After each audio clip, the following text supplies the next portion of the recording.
I've always been drawn to architecture. From sketching buildings in school notebooks to earning a degree, my goal has been to create spaces that inspire. Along the way, I met Sally, who believed in my vision, and together we built a successful architectural firm.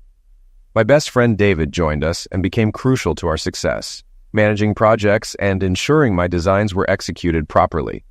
Everything seemed perfect until one day, while adjusting a project, I caught a news report about a liquidation in Ocala.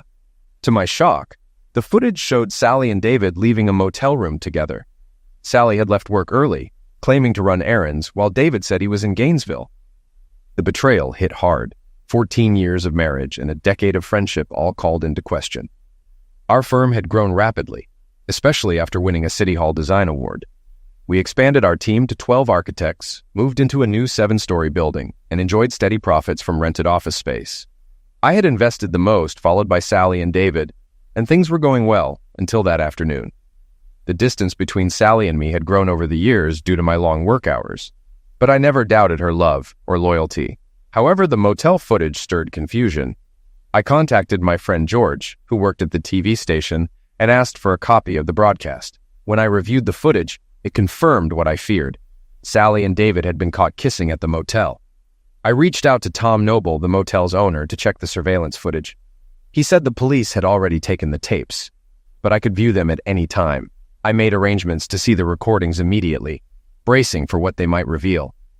I shut down my computer, told my secretary I was leaving early, and asked her to inform security. Once everyone had left, I watched the surveillance video. I saw Dave arrive at the motel first, get the key, and enter room 116. Sally showed up a few minutes later and went in. After a while, a man with a weapon ran past their room, followed by the police. Then it was quiet until the TV crew arrived. The footage showed Sally and Dave kissing before they left the room. I asked the motel clerk if he knew them. "Sure, they come here every week, Mr. and Mrs. Anderson," he said. They had been regulars for 2 years. I took a copy of the video and headed home, forming a plan. I couldn't let them know I was aware of their affair yet. I needed time to figure everything out, especially if they were also stealing from the business. I decided I needed a forensic audit. Fortunately, we were scheduled to attend a Southeastern Architects Association meeting in a week, and I planned to use that time to investigate. With my secretary Marge going on maternity leave, I thought of Debbie, her replacement. She was intelligent, capable, and even proposed setting up a childcare room in the office building, an idea Sally and Dave both liked. I needed to talk to Debbie more and involve her in my plan. Despite everything, I still couldn't believe Sally and Dave were betraying me. Sally was always affectionate, telling me she loved me multiple times a day. Dave also acted deeply in love with his wife, Mary. I had to act convincingly tonight at dinner to avoid suspicion. Dinner went smoothly, though Mary mentioned the liquidation at the Nobility Motel. Sally flinched, but Dave stayed calm, asking if it was the place we had worked on before. I suspected Mary knew about the affair and was subtly provoking them. I had to keep my cool. After dinner, we were all cleaning up. Sally was washing dishes and Dave was drying. Mary and I were bringing in items from the patio. As we entered, Sally and Dave were chatting quietly. Mary joked, "What are you two planning? Sneaking off once John and I are asleep?" They both jumped and Sally laughed, joking that sneaking around was the only way they got any love, adding that Dave was too scared of being caught by Mary. We all laughed, though I couldn't shake my unease. Once Mary and Dave left, I asked Sally if there was something going on. She looked at me with her usual affection, denying anything was wrong, saying she loved me and was ready to start trying for a baby. I couldn't figure out what to believe. She seemed so sincere, but I felt torn. I went upstairs and she was already waiting for me, acting as though nothing had changed. But the guilt and confusion overwhelmed me and I ended up getting sick. Sally tried to comfort me, but I couldn't bear to look at her. I quickly dressed, grabbed my keys, and left the house, not sure where to go. I eventually stopped at a cafe, needing time to think. My phone rang. It was Sally, but I ignored it and ordered a coffee. Lost in my thoughts, I wondered how I hadn't seen the signs of my marriage falling apart. As I sat there, Debbie, my new assistant, saw me and offered to listen. She shared that she had been through difficult times with her own family and understood tough situations. I hesitated, but eventually told her everything, about Sally's affair with Dave and how I couldn't believe it, especially with how often Sally said she loved me. Debbie, still holding my hand, suggested that Sally might have a problem, similar to her sister who loved her husband, but couldn't stop cheating. Her sister's situation ended in divorce and illness. Debbie reassured me that people can change, but she emphasized the importance of getting answers. Did Sally love Dave? How long had the affair been going on? Why hadn't it stopped? She recommended I start by getting a detailed summary of Sally's phone calls, which might help me understand more. This young woman was sharp, and I decided to trust her since she already knew most of what was going on. I told her, "I'll pay you to help me gather the information I need." She laughed. "I'll help you, but I don't want your money. Friends don't charge friends." "All right, friend, but call me John outside of work. We'll keep things normal at the office." I asked her to find an investigator and a forensic accountant. I explained that Sally, Dave, and I would be at a meeting in Atlanta for a few days. I gave her a company credit card to cover expenses and explained when and where Sally and Dave met, suggesting hidden cameras might be useful. Debbie smiled. "I may need some cash for a babysitter." "Use the card. You can withdraw up to $300. The limit is $10,000, and I'll give you the PIN." I thanked her, saying, "I won't forget what you're doing for me. I take care of my friends." She smiled softly. "I trust you completely." I felt a weight lift off my chest as I looked at her. She was impressive. I started to think maybe the trouble with my wife was partly my fault. I needed more information to see if it was something we could fix. Debbie then shared more about herself. Her father had been a cop who was tragically eliminated. Afterward, she moved in with her strict uncle. Her sister rebelled and disappeared, returning years later with a husband and baby. Debbie, meanwhile, graduated as valedictorian and quickly worked her way up in a department store, becoming a manager at just 18. But an attack at a work party left her pregnant and unemployed. Despite her challenges, she kept going, raising her daughter on her own. I admired her resilience and told her, "If you ever need anything, just let me know." "What are you studying?" "Business administration, but tuition's tough and my savings are running low." I joked, "Sweetie, I have a proposition for you," and offered to pay for her college in exchange for a contract to work for me during and after her studies. I explained that her pay would increase with her GPA. She was excited, saying, "Wow, I won't disappoint you, John. Just don't call me Mr. outside of work."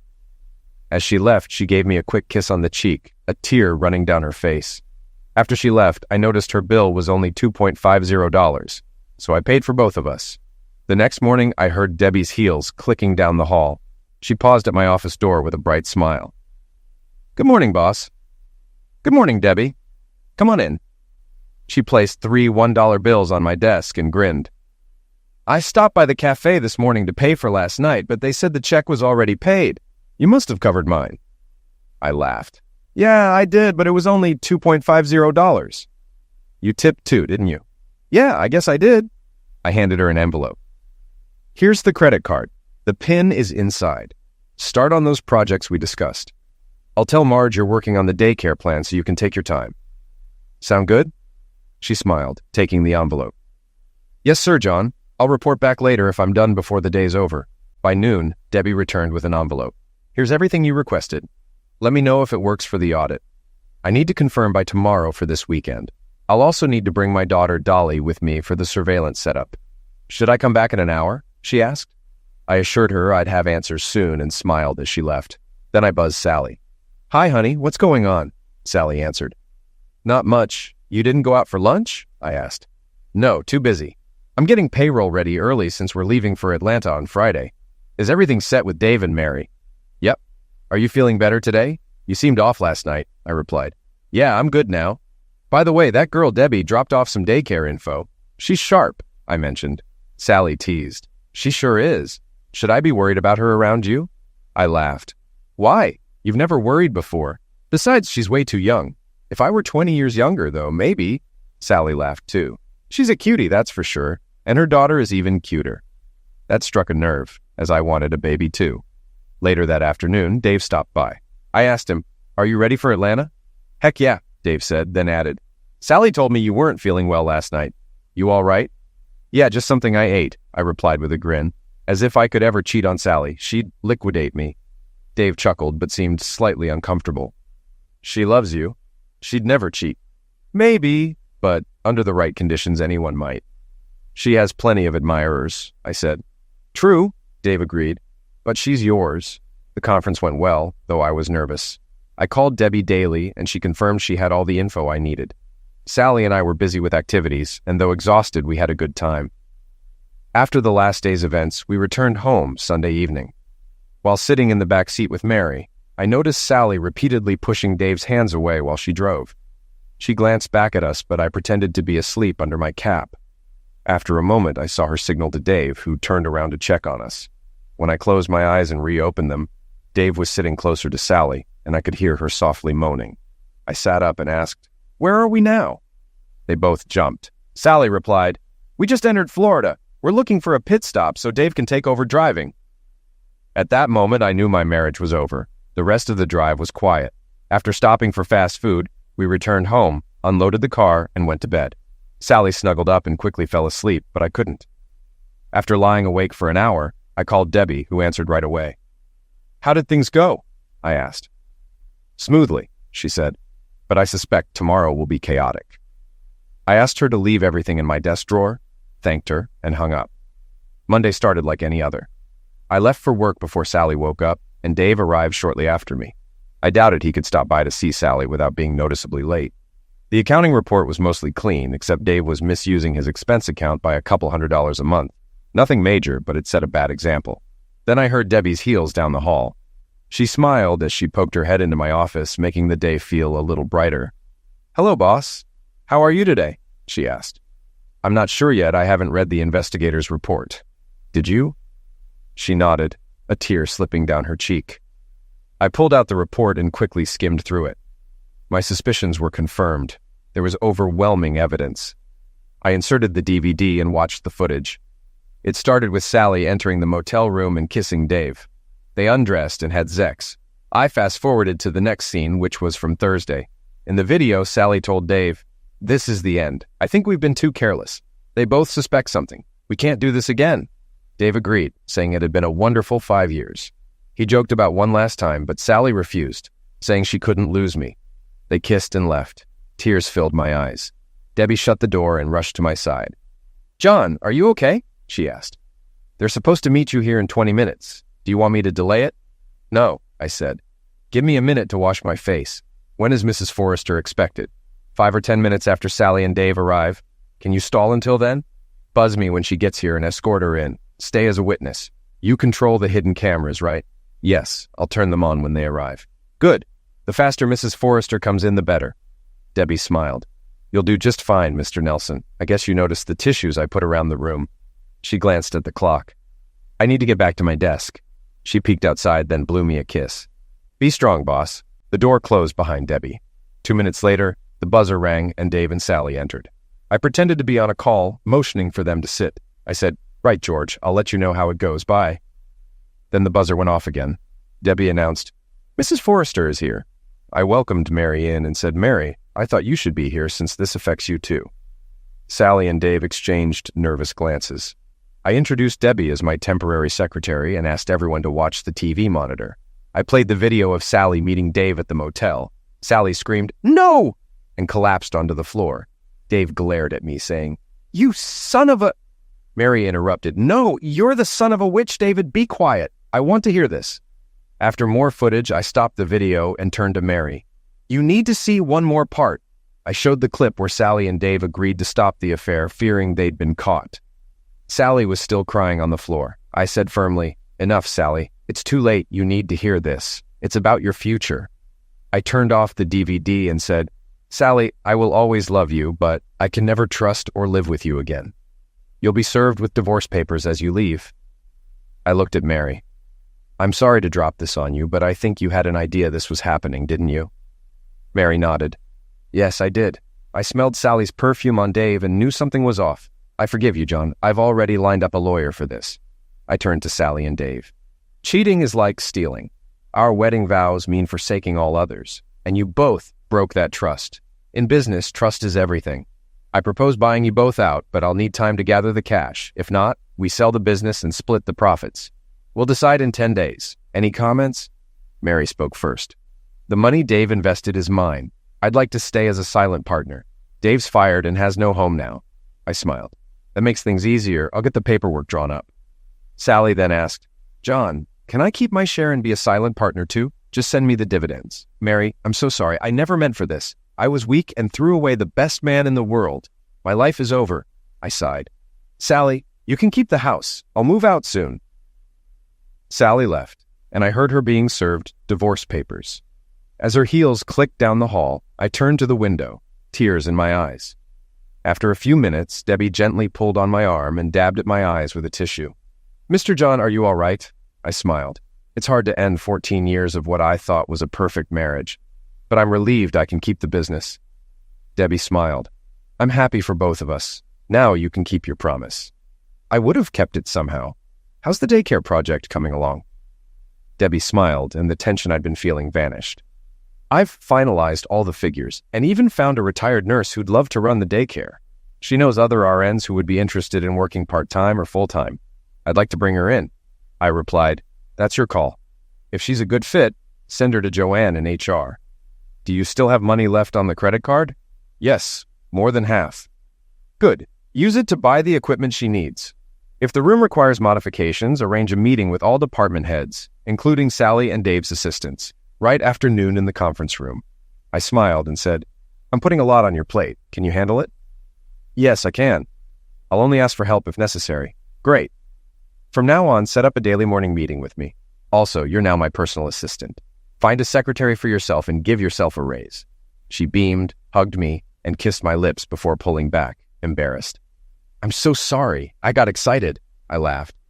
"Thank you for the kiss. I might have to promote you daily."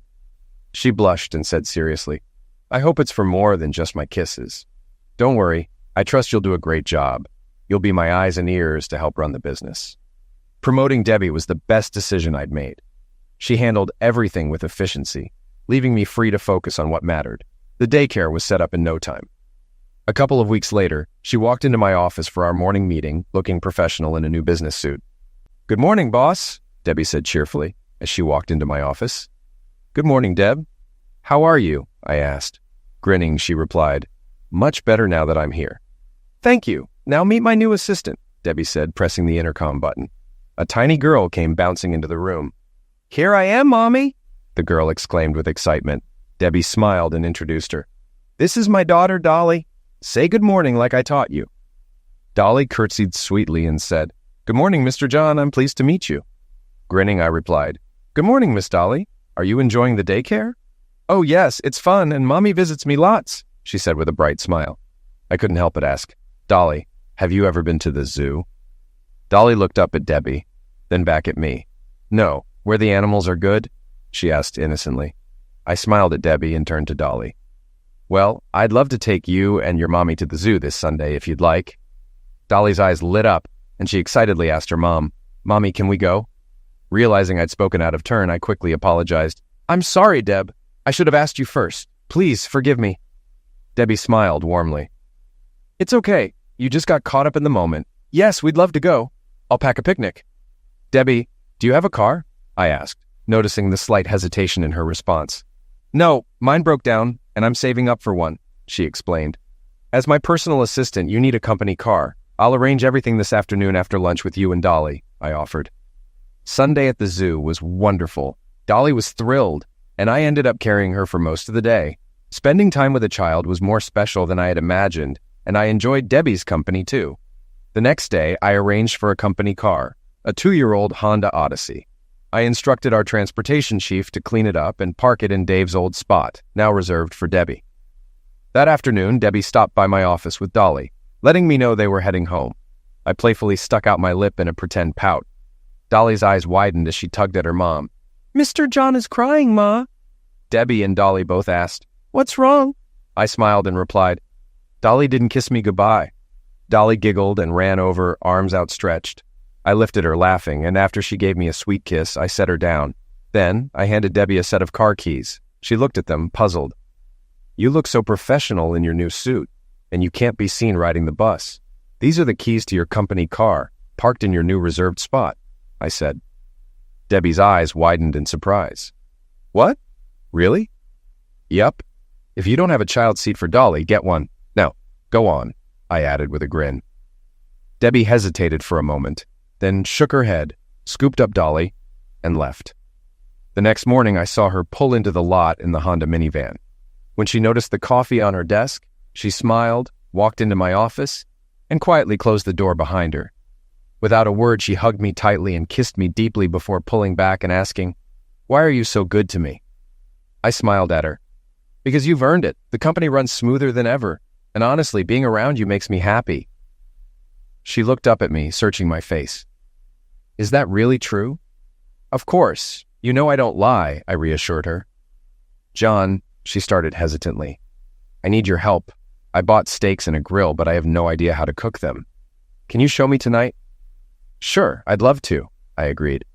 She hesitated again, then added, "And Dolly's been begging to have you over for dinner. She really likes you. And, well, so do I." She blushed slightly. I smiled warmly. "About the minivan, though, I can't accept it." Her brow furrowed. "You don't like it?" "We love it, but it's too much," I explained. "It's been sitting unused for a year. If you really don't want it, I'll get you something else," I offered. She laughed, shaking her head. Okay, I'll keep it. You sure know how to get your way." I chuckled. "Hey, you're the one who convinced me to set up a daycare. You're good at getting things done."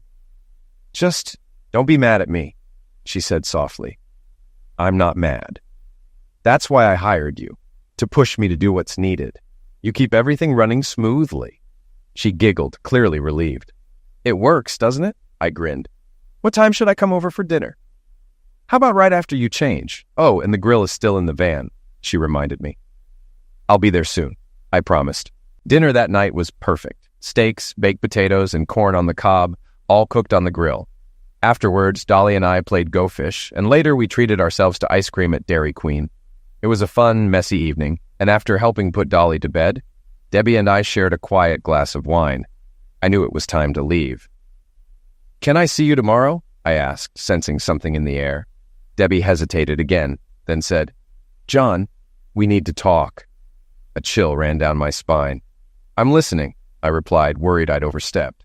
"You always listen, but you're not hearing me," she said gently. "I think I need to release you from your promise and find another job." My heart sank. "Why? I thought you loved your job." "I do," she admitted, "but I feel like I owe you so much and I don't know how to repay you." I shook my head.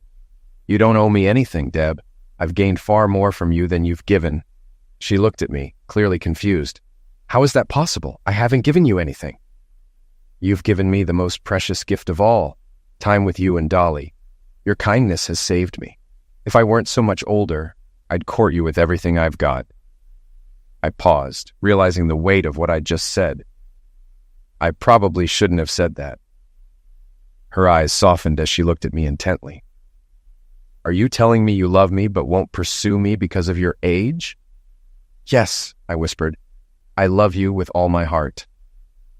As I poured my heart out, Debbie's face lit up with a big smile. She jumped into my lap and kissed me passionately, then showered my face with kisses. "John, I love you too. Dolly loves you so much. I want you tonight, and I want to wake up with you in my bed. You'll have to teach me about Zex." I smiled as she kissed me again. "I don't know much about Zex," she admitted, "but you're the Zexiest man I've ever met. I fell in love with you the day I started working for you." She caressed my face, speaking softly. "I meet lots of guys at school, but they're so immature. You're different. And I love that about you." I kissed her gently, then carried her to bed where we cuddled. "John, I love this peaceful feeling after being close to you," she said, giggling. "I hope you can dance as well as you love." "Dance?" "Yes, I love dancing. I used to teach at Arthur Murray. I always dreamed of marrying a tall, strong, handsome man who'd dance with me into the sunset." "Well, 3 out of 4 isn't bad," I joked. She smiled. "Honestly, I'll skip the dancing for your love. I can't live without that." As I thought about what we needed to arrange, marriage license, honeymoon, where we'd live, Debbie grinned knowingly. "You're thinking about a solution, aren't you? I can help." I told her my thoughts and she smiled. "Don't worry, I have it all planned. Go back to sleep." I tried to relax, but my mind was racing. She snuggled up to me and, with a soft smile, whispered, "I love you so much. We can solve any problem together. I never want to sleep without you again." "Do you have room for Dolly and me at your place?" "Yes, I live in a 3-bedroom condo. We can move you in today." She kissed my cheek and said, "Problem solved. Now, I need to brush my teeth for a real kiss." When she returned, wrapped in a towel, She grabbed a small notebook and slid back into bed. She flipped through it and showed me a page titled Marriage Information, which listed everything we needed to know. Addresses, phone numbers, and even things like banking and insurance. "How long have you been planning this?" I asked. "Since I first met you," she giggled. "I couldn't sleep last night, so I got up and made the list." "Give in to your urges," I teased. "I love it." Everything went smoothly. We got married in my office that Monday with Debbie, Dolly, a notary, and a few witnesses. Dolly was thrilled, wanting me to hold her constantly, and Debbie held my other arm. I couldn't have been happier. Debbie also trained a young man, Jeff, to take over her day-to-day tasks. He was athletic and about 30, which made me a bit uneasy, but I said nothing. The next morning, I noticed Debbie spending a lot of time with Jeff. I visited Joanne in the secretarial pool and asked for a new assistant. She smiled knowingly and said, "I've got just the right person. She'll be in your office tomorrow, ready to help." That afternoon, I went to check on some new wall section drawings for a building I was designing. When I returned to my office near closing time, I found Debbie showing Jeff how the intercom system worked. Carrying Dolly, I said, "Hi, Debbie. Dolly and I are ready to go. We'll be waiting in the atrium." Debbie quickly grabbed her jacket, looking adorable in her outfit. She had lost weight and was looking great. I decided she needed a shopping spree. As we headed out, she asked where we were going, but I told her she'd find out soon. When we arrived at a high-end department store, her eyes widened. We got Dolly settled in her stroller, and a shopper's assistant named Jane greeted us. I explained that my wife needed a new wardrobe, including business attire, casual clothes, and lingerie, and handed Jane a budget of $5,000. Debbie protested, "Don't I get a say in this?" I smiled. "You pick what you like, and I'll tell you if I like it. But you're getting a new wardrobe. Tomorrow's Dolly's turn." The assistant grinned and led Debbie away. After 2 hours, I was dozing off with Dolly asleep in my arms when Debbie kissed me awake. "We're done for now, and we'll return tomorrow. I got so much for under $2,500. Back home, we unloaded 4 loads of boxes into Debbie's dressing room, and I helped unpack. We ordered Chinese for dinner, and Dolly loved the fortune cookies. When she handed me one, I read, "Your daddy will take you shopping for dresses tomorrow." Dolly's eyes lit up. "Is that for me?" she asked excitedly. The next day, both Debbie and Dolly got lots of new clothes. That evening, Debbie showed me her favorite shopping site, and I let her spend an additional $1,000 on summer outfits. She looked amazing in everything she modeled, and her happiness made it all worth it. After Dolly went to bed, I pulled Debbie into my lap, and we kissed. I suggested, "Maybe it's time to call your mom and tell her about us." Debbie thought for a moment and then agreed. She called her mom, reconnecting after 3 years, and shared the news about Dolly and our marriage. They spoke for over an hour. After the call, Debbie, with fresh tears in her eyes, jumped into my lap and kissed me passionately. "Thank you, John. That was the right thing to do. Mom and Uncle Bill were so happy. They want us to visit soon." "Where do they live?" I asked. "Melrose, Florida, less than an hour away." I smiled. "How about we visit on Sunday?" She agreed, and after putting Dolly to bed, I went to kiss her goodnight. As I approached Dolly's door, I overheard Debbie softly praying with her, asking God to bless their loved ones and keep them safe. Dolly added, "And Daddy, too." Debbie smiled. "Yes, sweetie, Daddy most of all. We love him the most." I entered and hugged both of them. Dolly reached for me, and I picked her up, hugging and kissing her. "I love you, Daddy," she whispered. "I love you too, sweetie. Sleep well." Tears filled my eyes as she said, "I love Mommy and Daddy as much as I can." She was so sweet, and I loved my girls deeply. The next morning, while I made breakfast, Debbie called her mom. She smiled as she told me, "We're all set for Sunday." On Saturday, our shopping trip was focused on finding outfits for the visit. Both Debbie and Dolly picked matching denim skirts, black turtlenecks, and denim jackets. Dolly wore tights and boots, while Debbie opted for leggings and heeled boots. They both looked adorable. I wore jeans, a blue shirt, and a navy blazer. Debbie guided me to her family's large home. As we pulled up, her mother and Uncle William greeted us warmly. While Debbie and her mom embraced, I introduced myself to Uncle William and introduced Dolly, who curtsied sweetly. Uncle William, with tears in his eyes, picked Dolly up to introduce her to her grandmother.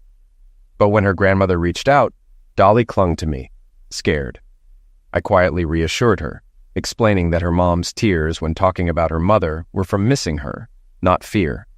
Slowly, Dolly felt reassured and allowed her grandmother to hug her. breaking the tension. We moved inside, and Dolly quickly warmed up to her grandmother. Debbie smiled at me, love in her eyes. Uncle William and I started talking, and he recognized me from a past business meeting. We ended up chatting about work, and he admitted his regret over pushing Debbie to have an abortion, calling it his biggest mistake. I laughed and told him, "Debbie is a determined, intelligent woman. She's turned my business around in just a few months. Production and profits are up, and everyone loves working with her." As the afternoon progressed, Granny asked if Dolly could stay with her for a few days, but Debbie and I agreed she was still too young. Truthfully, I wasn't ready to let her go just yet. Dolly spent half her time in daycare and the other half with us, becoming a beloved presence at the office. Debbie was an active manager, visiting every office daily, always asking questions and expecting solutions. Her smile lit up the office, and her praise was cherished by everyone, but a frown from her was deeply felt. One day, Debbie noticed the new secretary at her old desk and entered my office, frowning. She asked, "How's the new girl working out?" "She's fine," I joked, "but she doesn't kiss as well as you." Debbie teared up, and I quickly reassured her, "I'm just teasing. You and Dolly have all my kisses forever." Her smile returned, and she playfully asked, "What about hugs?" "Those too," I laughed. "That might change," she teased, hinting at future babies.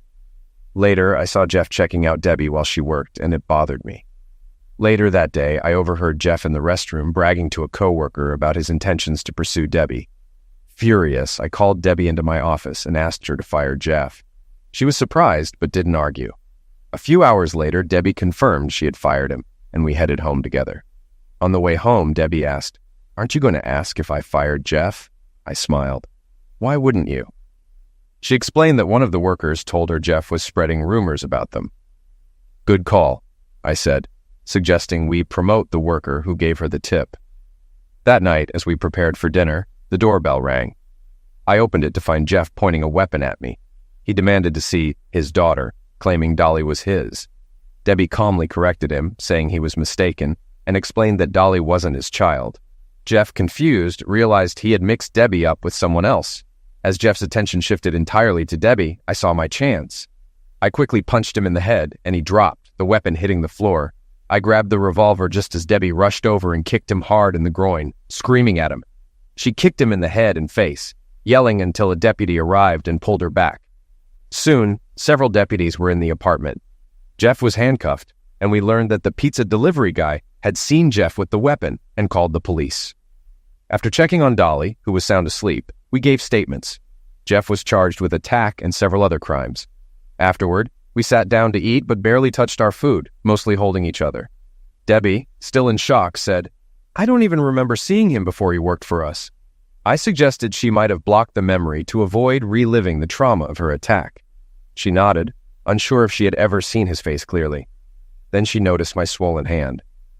"We need to get ice on that," she said, bringing a bowl to help. She complimented me on how I handled Jeff, distracting him. I joked about how her ballet slippers were a better choice than stilettos. Otherwise, she might have done real damage. Debbie got serious, saying, "No one threatens my family," and walks away unscathed. That night, I suggested we both get concealed weapon permits and look into self-defense training. Debbie knew of a place near Melrose for martial arts training and said she would set it up. The next morning, after a restless night with my hand bandaged, Debbie mentioned she had already signed us up for a weapon safety course at a local shop. She surprised me by sharing how much experience she had with firearms, thanks to her Uncle Bill, who had taught her to shoot various weapons. Later, I showed Debbie my hidden weapon locker, letting her pick one for the class. She chose a small .22 revolver, smiling and saying she used to shoot one like it. She also picked up a Walther PPK in .380, saying it reminded her of her uncle's weapon. Debbie shared an old lesson from her father. "It doesn't matter the caliber if you strike the target in the right place. A miss with a bigger weapon is still a miss." I agreed, saying accuracy is key, no matter the weapon. We left work early, dropped Dolly off at Grandma's, and headed to the martial arts center. After discussing our experience and concerns about having a toddler, the owner recommended a self-defense baton, disguised as a flashlight. A quick wrist flick extended it to 21 inches. He offered a 1-hour class, which we signed up for, and we bought 2 batons. Next, we went to the weapon shop for our concealed weapons course. Deb practiced with both weapons and preferred the Walther PPK. becoming skilled at hitting the target consistently. She bought a clip-on holster and a few stylish purses designed to hold the PPK. I chose my Smith & Wesson .40 caliber, purchasing a fanny pack holster. We picked up our study materials and left. At Grandma's, Uncle Bill showed me a homemade self-defense tool, a piece of rebar with nuts attached, and explained how it could be used for protection while looking harmless. I complimented his ingenuity. After the incident with Jeff, I upgraded our home security with hidden cameras and took Debbie to the shooting range several times. I taught her to shoot through a purse, simulating a real-life scenario where she couldn't pull the weapon out first. After some practice, she mastered it, even hitting targets from different positions and distances. Debbie became proficient at point shooting and impressed everyone at the range. She could rapid-fire 6 shots, all hitting the target. She was concerned about ruining her purse, but made adjustments to use it for training. I joked that if she were in an evening gown with a tiny clutch, she'd need my protection. She replied, "I always look to you for protection. You're my hero." The weapon shop owner watched Debbie's progress and remarked on her impressive skills. We both passed our written test and received our concealed carry permits. We kept practicing at the range, with Debbie becoming extremely accurate at close range, consistently scoring well. Debbie loved stopping by the range to practice, and her shooting skills and grace on the line attracted attention. She quickly became a standout, impressing everyone, including the range master. One day, she took on a challenge to shoot at 2 targets on either side, hitting them flawlessly within 4 seconds. The range master praised her, noting that she learned well to keep her weapon functional during critical moments. After a few more rounds, we left, but it was clear Debbie had become an impressive shooter, admired by all. We also bought her several holster purses, including a small clutch that could eject the pistol directly into her hand when needed. Debbie often dressed in a way that turned heads, with high heels, short skirts, and sexy tops, and she knew I didn't mind others admiring her. It was fun for both of us. One afternoon, she came into my office, closed the door, and climbed into my lap. She kissed me and said, "I've stopped taking the pill, and I want us to take a week-long vacation. Mama and Uncle Bill can watch Dolly. She's comfortable with them now." I smiled and told her to plan it. Debbie excitedly shared, "We're going to Grand Cayman, staying at a clothing-optional resort." I laughed and asked about the cost. She reassured me it wasn't much and that she was mostly packed. Our vacation was great, though our experience in the clothing-optional section didn't go as planned. After relaxing on the beach, we woke up to a small crowd watching us. A man approached, offering Debbie a role in an adult film, boasting it would make her big money. I stood up and told him, "She's a CEO making $9,000 a week. You'd have to beat that." The man was stunned. Later, back in our room, Debbie teased me, asking if she could star in the movie. I played along but made it clear I wouldn't allow it. We laughed about it, but she admitted she couldn't do that anyway. "I'd never let another man touch me," she said seriously. We kept the conversation light, teasing each other about the bizarre encounter. However, after some playful back and forth, Debbie joked about my size compared to the guy on the beach, which stung a bit more than I expected. Needing space, I left the room and wandered the resort, lost in thought. Eventually, I overheard Debbie talking to the man from the beach. He warned her that teasing a man about his size could have lasting damage. I listened, pained, as he explained how such remarks could ruin a relationship. Debbie cut him off, clearly worried, and hurried to find me.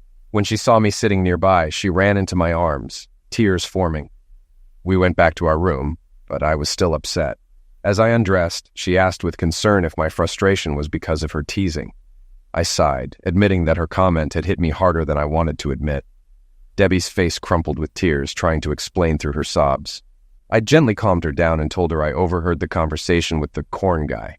Her eyes were still wet as she asked again if I was okay. "I'll do my best with my inferior equipment," I joked, blending humor with vulnerability. Debbie hugged me tightly, and after that, the misunderstanding between us seemed to lift. We never saw the guy again. The rest of our honeymoon was relaxing, and we made love often. Leaving Grand Cayman was bittersweet, but we were excited to return to Dolly, whom we called every day. When we got home, Dolly ran to us, screaming, "Mommy, Daddy, I missed you!" She jumped into Debbie's arms while I watched, moved by their reunion. As I gathered our gifts, Dolly shouted, "Where's Daddy?" I scooped her up and we all hugged together, crying tears of joy. Debbie's mom and Uncle Bill told us Dolly had been wonderful while we were away, and that she was always welcome to stay with them. Dolly clung to us, saying, Don't leave me again for a long time. And we promised we wouldn't. Back at work on Monday, Deb and her team had narrowed down candidates for a new engineer position. They hired 2 top contenders, Betty Johnson, a sharp young assistant professor, and Jamal Washington, a well-qualified and personable engineer. A couple of months after our honeymoon, Deb sat me and Dolly down at the kitchen table. She held our hands and smiled, telling us she had news from the doctor. I immediately feared the worst, but Deb reassured me with a laugh. "We're going to have a new family member soon," she said. Dolly excitedly guessed we were getting a puppy, but Debbie smiled and told her she was going to have a little brother or sister. Overjoyed, I scooped Dolly into my arms, spinning her around the kitchen as we both cheered. "Mama's going to have a baby." Debbie watched, laughing through happy tears. We gathered around her, hugging and kissing, overwhelmed with love and joy. As I looked out the window, trying to collect myself, the weight of becoming a father again hit me. I turned back, hugged Debbie, and whispered, "Thank you for this precious gift." Debbie, eyes shining, whispered back, "This will be our child, a melding of the 2 of us." Dolly, ever curious, asked if we could get a puppy next time. Debbie laughed, explaining she was 2 months along and that it would be a while before she started to show. She then asked if I would attend birthing classes with her. "Of course," I said. "I'll go anywhere with you, my love." She rested her head on my chest, and we talked about the months ahead. 7 more months of waiting, and then we would welcome a new addition to our family. As I looked at the little girl in front of us, my mind raced with worry. How would Debbie's small frame handle carrying our baby? I was bigger than Jeff, Dolly's biological father. What if the baby was too big, or if she had twins? I hadn't thought about this before, and now I feared for her safety. Debbie noticed my concern. "What's wrong, honey?" she asked gently. I pulled her close and whispered my fears. She reassured me that women's bodies are built to handle larger babies and modern medicine would address any complications. "That's why I go for prenatal care," she said.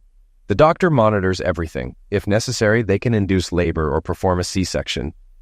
I still wasn't completely convinced. "Not for you," I muttered, worried. Sensing the tension, Dolly asked, "What's wrong, Mommy? Why is Daddy crying?" Debbie smiled, brushing Dolly's hair. "Daddy's just being silly. He doesn't know how babies come out of Mommy's tummy. He's afraid it will hurt me." Dolly, with childlike innocence, said, "That's silly, Daddy. Mommy said it hurts a little, but mommies love their babies, so they don't mind." Debbie grinned at me and we all hugged. Months passed and Debbie's belly began to show. She was glowing, happier than ever, and said this pregnancy was better than her first, because this time she wasn't alone. She had a loving husband, and everyone around her was supportive. One afternoon, Debbie, 7 months along, went to the bank while Dolly and I waited in the car. Suddenly, I heard fire shots. I grabbed my pistol and saw Debbie on the curb exchanging fire with 3 men. 2 were down, and the car lurched toward her. I fired at the driver, and the car crashed into a tree. Panicking, I rushed to Debbie, relieved to find her unhurt. We barely had time to catch our breath before more shots rang out from inside the bank. I started toward the bank, but Debbie grabbed my arm. "I'm coming with you," she insisted. Together, we approached the shattered glass doors. Inside, a man held a woman hostage. I took a shot, knocking him in the head, and he dropped. As I moved to check on the woman, another robber rose behind a desk. Debbie fired 2 quick shots, taking him down. After the police arrived, we handed over our weapons and were praised for saving lives. Debbie, calm but shaken, joked about ruining her pantyhose and purse. We headed home, exhausted and overwhelmed by the day's events. Later, we saw ourselves on the news as the heroic husband and wife team who stopped the robbery. The reality of the situation hit us hard, and we both cried, realizing how close we had come to losing each other. The sheriff visited us the next morning to review security footage that captured everything. Watching it unfold again was surreal. Debbie had been calm and precise, taking down 2 of the robbers without missing a shot. The sheriff was amazed and praised her skills, saying, "Not many deputies could have done what you did." He invited us to a press conference, and though we were exhausted, we agreed. Debbie blushed at the attention, but humbly said, "I was just doing what I had to do." The sheriff smiled. "Well, you did it perfectly. You 2 make quite the team." The following months were a whirlwind of media attention. Debbie was flooded with offers for interviews, talk shows, and product endorsements, from hair products to diapers. I had to step in to ensure she wasn't overwhelmed, limiting her activities. especially as her due date approached. I restricted any plans for the week before and 3 weeks after the baby was born, even limiting her communication to just family and close friends. Despite my efforts, Debbie insisted on working right up until she went into labor. She continued managing her work, though I had her hold meetings in her office instead of walking around. Jamal Washington was always her first appointment in the mornings, which started to irritate me. One day, she mentioned visiting a few offices and asked if I'd watch Johnny. I suggested she keep having her meetings in her office, but she looked confused. "I like to visit each office and see how things are going firsthand," she said. "Who do you see first?" I asked casually. "Jamal, of course," she replied. "Why doesn't he report to Marty or Betty?" I asked. She paused, thinking. "I'm not sure. That's just how it's been." "I don't like it," I said. "He should be reporting to his boss, not you." Debbie considered my words, then smiled. "I'll take care of it," she said. I was relieved. "Good. Keeps things in the proper chain of command, and no one will think he's getting special treatment." Debbie raised an eyebrow. "Including you?" "Yep," I said, smiling. Debbie playfully flipped me off and laughed. "Oh, stop it." Months later, we held our company's annual beach party at my property near Daytona. It was an adults-only event, so Dolly and Johnny stayed with Grandma. The party was a hit, but I noticed Jamal was always around Debbie, and it started bothering me. It seemed like she was avoiding me, and my frustration grew. Betty, who was helping with the food, noticed my mood. "What's wrong?" she asked. I sighed. "I need a walk to clear my head," I muttered. I wandered along the beach, my mind racing with doubts. Could Debbie be interested in Jamal? I couldn't bear the thought of losing her. After some time, I sat on a log, lost in thought, when I heard voices and saw Debbie approaching with Betty. "Are you just going to sit there until the water reaches you?" Debbie asked. "I don't know," I muttered, still staring at the ocean. Debbie knelt beside me. "Betty told me you were upset about Jamal and me. John, I love only you. There's nothing between Jamal and me, and there never will be. You're stuck with me forever." I looked at her, confused and hurt. "But you spend so much time with him. What am I supposed to think?" Debbie sighed. "I've been helping him through a rough time. He's in love with someone, and it's tearing him up because they don't love him back." "Who is he in love with?" I asked. Debbie hesitated, then said softly, "You." I froze. "Me?" I asked, stunned. Debbie nodded. "Yes, John. He's admired you since he started working for us. He's not interested in me. He's been spending time with me to be near you." I was shocked. It all started to make sense, the way Jamal acted around me, but I had misread it completely. "I feel like a fool," I admitted. Debbie squeezed my hand. "Don't. It's normal to feel the way you did, but now you know the truth." "So what do we do now?" I asked. Debbie thought for a moment. "We'll talk to Jamal. He's done a great job, but he'll need to report to Marty or Betty from now on. It will keep everything clear." I nodded, relieved. "That sounds like the right plan." Debbie smiled. "And you won't have to worry about me spending too much time with him anymore." I chuckled. Thank God for that. We returned to the party where Betty was waiting. "Everything okay?" she asked. "Yeah, better than ever," I said. Debbie grinned. "We've sorted everything out. Jamal will report to Marty from now on." Betty smiled. "That's good to hear." Later after the party, Debbie and I sat together at home. "This made me realize something," she said. "What's that?" I asked. "I need to be better at communicating with you. I should have told you about Jamal sooner." I kissed her head. "And I should have spoken up instead of letting it bother me." She smiled. "We've learned now." "Yes, we're in this together," I agreed. That night as we went to bed, I held her close, grateful for the love and trust we shared. Everything was back where it needed to be.